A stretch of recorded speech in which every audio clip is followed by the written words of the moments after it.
The movie opens by showing a boy named Jack. His father was a farmer. From childhood, Jack loved hearing stories, especially tales about kings. One particular king's story had inspired him deeply. The story was from a very ancient time, when a powerful king ruled a vast empire. During his reign, a special kind of seed was created with the purpose of challenging the gods so they could reach heaven. When the priests planted those seeds into the ground, a giant tree sprouted, reaching up to the skies. They believed this tree was their path to heaven. As they climbed up the tree, they discovered a new world between earth and heaven, a world where giants live, beings much larger than humans. When the giants saw the humans, they quickly climbed down to earth and began to wreak havoc, killing people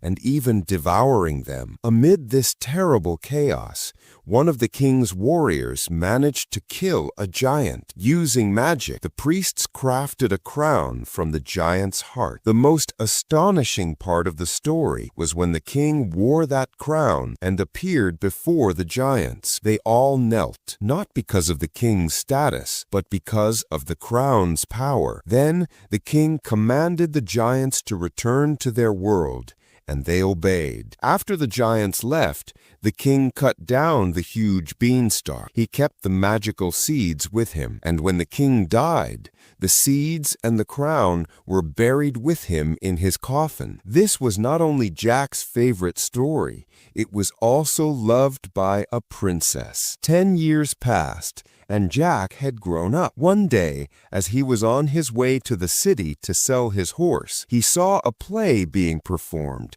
based on the very story he had heard as a child. Jack went inside to watch. In the crowd was a girl in disguise, the princess herself, though nobody recognized her. Some boys began to tease and mock her. Jack stepped in to protect her. One of the boys punched Jack, but Jack didn't lose his courage. He warned them off, and the rest quickly backed away. Jack thought they had bowed their heads because they were scared of him. But when he looked back, he realized that everyone was actually frightened for the princess and her people. The princess left with them. Then Roderick appeared, the man the princess's father had wanted her to marry. But the princess did not like Roderick at all and had refused to marry him. A little later, Roderick noticed that his study was in complete disarray. He realized something was wrong. While searching, he found the crown inside a flower pot, the very crown made from a giant's heart. But one other important thing was missing from the book. Roderick ordered his soldiers to surround the city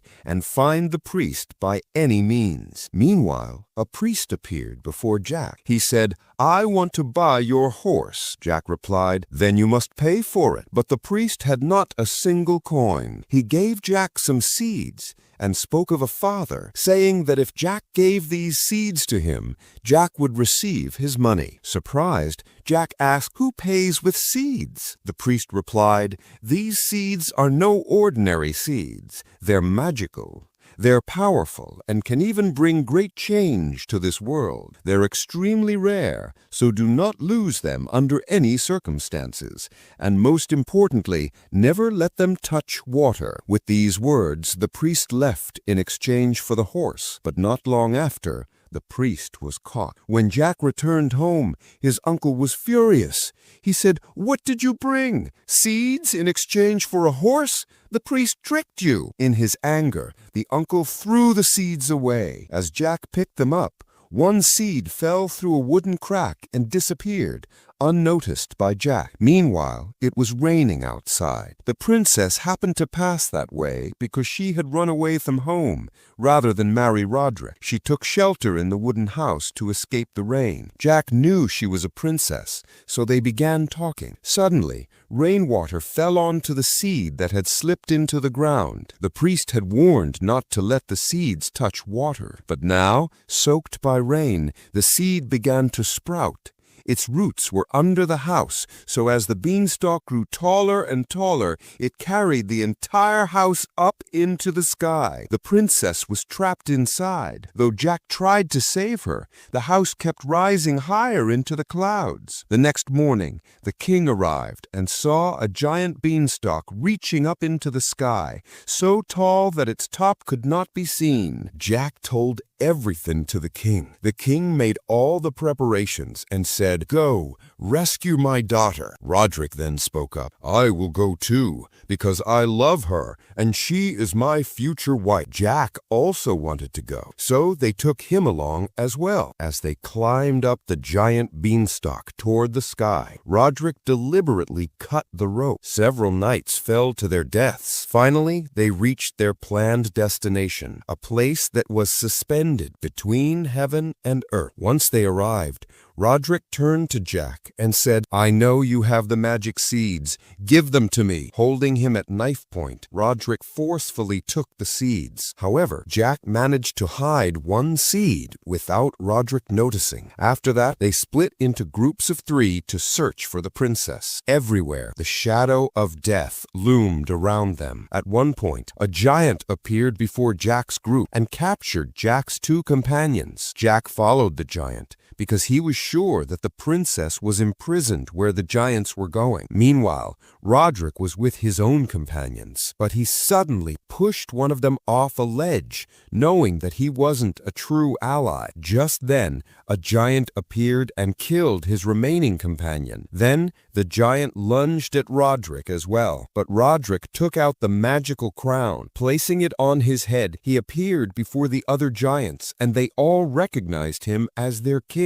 Roderick commanded the giant's leader to bow before him, and the giant obeyed. Then, Roderick stepped on the giant leader's head and announced, "From this moment on, I am your king. We will descend to earth and enslave everyone." Jack saved the soldier. The 3 of them then left together and came to a place where they could descend to earth by climbing down a giant vine. But there was a huge sleeping giant there, and it was impossible to get past him. Jack and the soldier found a beehive nearby. They carefully uncovered the giant's face and released the bees inside. The bees began to sting him, and the giant woke up, lost his balance, and fell to his death. Meanwhile, the king had noticed this from afar and realized that the giants were preparing to come down to earth. He told his knights, "Cut down the beanstalk, otherwise the giants will come down and destroy everything." Elsewhere,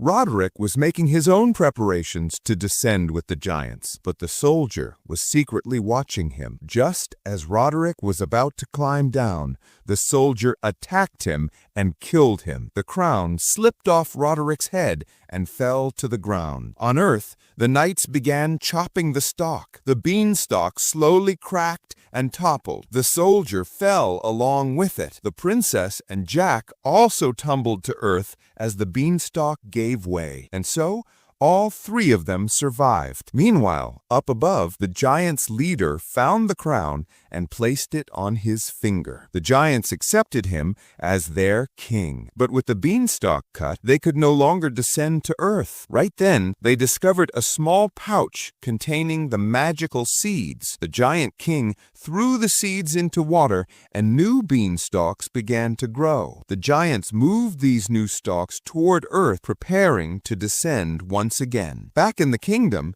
the king was overjoyed to have his daughter safe and thanked Jack warmly. But what the king didn't realize was that the princess and Jack had already begun to grow fond of one another. Jack simply said goodbye to the princess and set off on his way home. On his way home, Jack looked up and saw the new beanstalk spreading toward earth, and he knew that the giants were trying to come down again. Seeing this, Jack immediately informed the princess and the king, "The giants have arrived." And sure enough, the giants surrounded the area. The king and Jack rushed toward the palace to save themselves because it was the only place they would be safe. Otherwise, they would become prey to the giants. Everyone reached the palace without any harm, though Jack lagged slightly behind. Just as Jack was about to climb up, one of the giants grabbed the beanstalk with his head. The soldier then ordered the archers to fire their arrows, And they did. The giant leader fell into the water, and because of the flames, he couldn't rise up again. Instead, he began making his way underwater. Meanwhile, the king ordered the gates of the palace to be shut, but the giants grabbed ropes and began pulling the doors toward them. The king's knights pulled back from the inside. The giants also hurled enormous burning trees toward the palace walls, and one of the giants broke through the walls. Seeing this,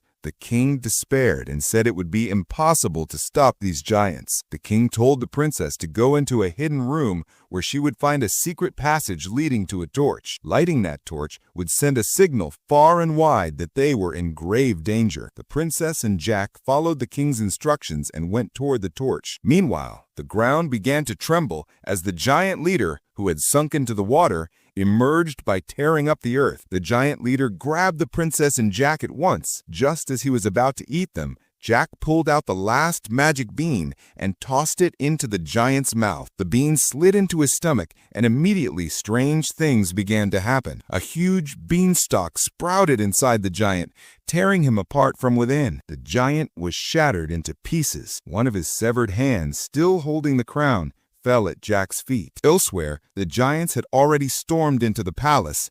The king and his knights prepared to fight to the death, but suddenly all the giants fell to their knees. Everyone turned and saw Jack, wearing the crown on his head. Jack commanded, "Return to your own lands," and the giants obeyed him and left. And afterward, Jack and the princess were married and had 2 children. Jack would often tell his children stories of giants, just as he had once heard stories as a boy. One day, the children asked, "Where's that crown?" And Jack replied, "That crown is still kept safe because it is extraordinary. It's on display for everyone to see, and people come from far and wide to look at it." And that is how this dramatic story comes to an end.